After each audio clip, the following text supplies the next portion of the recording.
Dallas has just been on a tear. I believe we can attribute that to Jason Robertson. Also, Jake Ottinger, who's really stepped in. Yeah, so we can compare a rookie QB to a toddler.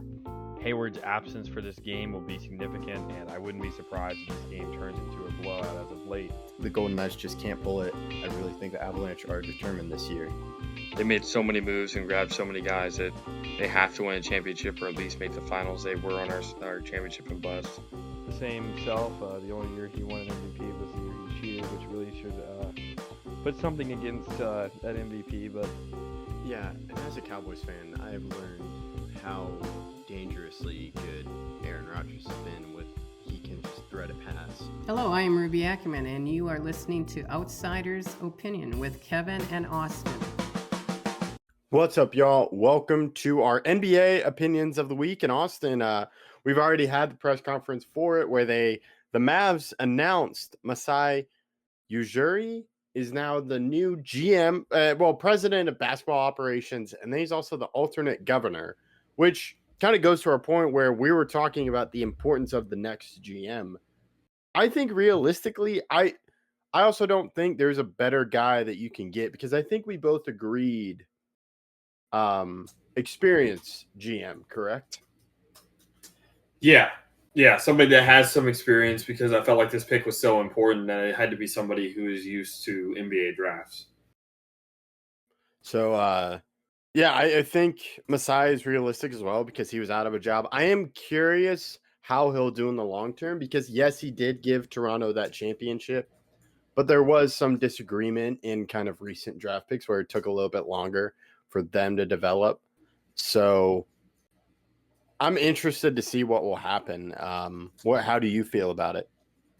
I feel good. I mean, this is kind of what I meant, right? When I said that I wanted somebody, whether it was a GM, president, or someone that had some experience doing NBA drafts before.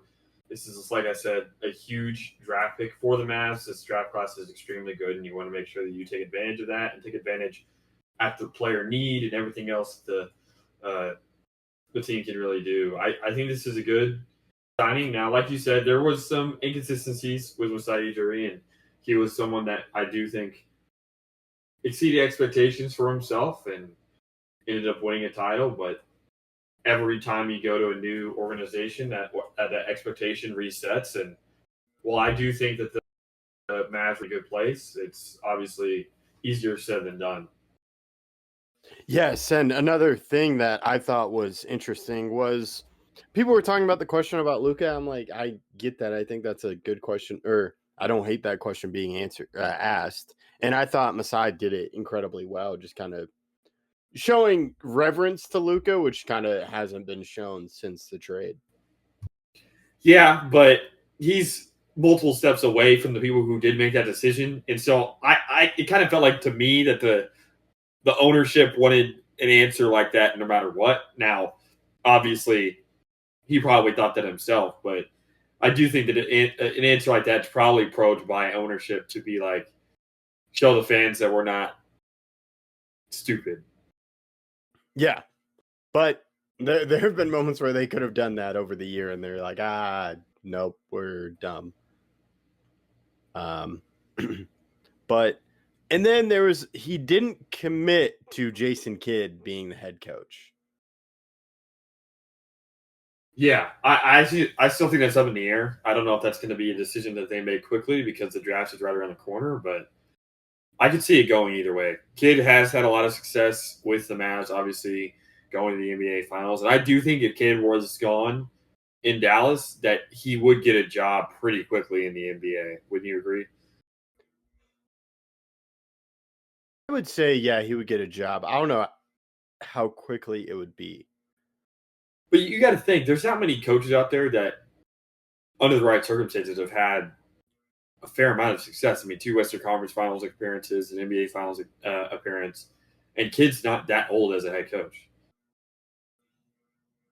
Yeah, he's not that old, and it's tricky because you mentioned the qualifications, but I do think there's some overlap with Masai and Kidd, and I could see the argument for Kidd staying, as you said, quickly get signed.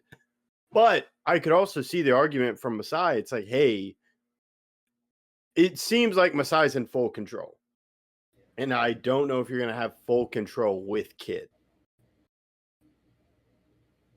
I get that, but I don't expect a major power struggle. And I do think Kid deserves some power. I think the head coach always deserves some power because I think if the general manager or president has complete authority, then it becomes a team that sometimes the head coach doesn't want to coach. There has to be some agreement there, and whether Kid and them can come to that, sure, that can be a conversation. But I don't think a president or GM should be in full power. He should be the leader of it, but I don't think it should be a dictatorship in the front office where the GM or president is making all the choices, because then again, the coach will never be satisfied with the team that he's given or the direction that the team wants to go. Yeah, I agree with you on that. There is something to where you kind of have to give balance to it.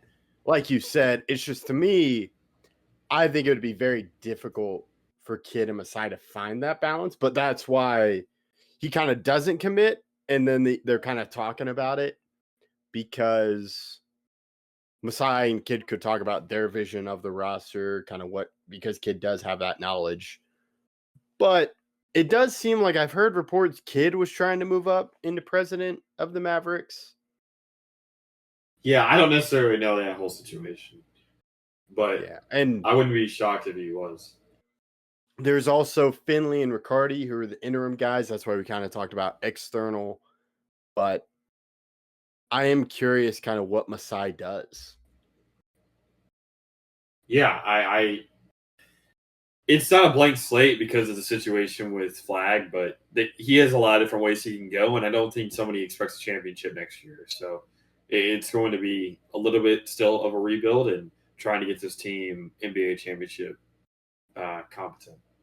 Yeah, it is very interesting, and I'm very interested to see what happens. And Masai seems to be great, so we'll keep you updated with all that. Let us know your thoughts in the comments. We appreciate you listening to Outsiders Opinions.